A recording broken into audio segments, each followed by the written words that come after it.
I'm Martino Agostino and this is my movie review for a few dollars more in my language, Pecorca Dolore in Più from 1965 by Sergio Leone, starring the great Lee Van Cleef, Clint Eastwood, Gian Maria Volonte and Klaus Kinski, just to mention the best. The cold-blooded robber and gang leader El Indio, acted by the great Gian Maria Volonte, plans to rob the Bank of El Paso with one of the biggest cash deposits, so our two skilled gunslingers and bounty killers Manco and Douglas Mortimer get attracted by his bounty and try to work out a strategy against El Indio. A longer time after I reviewed the first part of the Dollar Trilogy, I asked myself how to start in the best way and present you one of the greatest movies of all time. I mean, we got a great western, which was made by Sergio Leone with the compositions of Ennio Morricone, and in the mid-60s, the 60s and early 70s were the prime time of western. Especially those with Lee Van Cleef, Gian Maria Volonte, Clint Eastwood, Giuliano Gemma, Klaus Kinski, Charles Bronson, Audie Murphy and Gary Cooper. And we got 4 of them in this movie.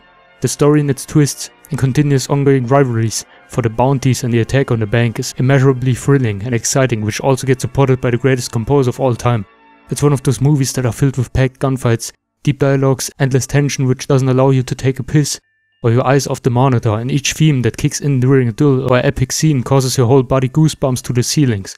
The most important and interesting aspects aren't just the characteristics of the movie, the tricky relationship and cooperation between Manco, acted by Clint Eastwood, and Douglas Mortimer, acted by Lee Van Cleef, and each character introduction, but to overpower each other's skill set.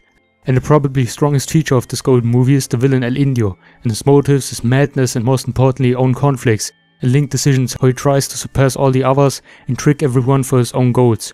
What I also want to add up to the movie's best aspects is the final duel, which can definitely compete and hold up with those from The Good, the Bad and the Ugly and Once Upon a Time in the West. But hey, I don't want to spoiler it or get deeper into the detail, just watch this first class movie and stop wasting your time here. But, well, thanks for watching, and oh yeah, the rating is for the soundtrack 10 out of 10 because it's from Ennio Morricone and pretty much every piece was a masterpiece. Acting 10 out of 10 because of above mentioned reasons. Setting locations varied a lot of times, so a 9 out of 10. The effects a 9 out of 10. Story 9 out of 10. The message, well, it was lacking a little bit, so 6 out of 10, just the weakest part, but still a total score of 8.8 from 10 points. Thanks for watching.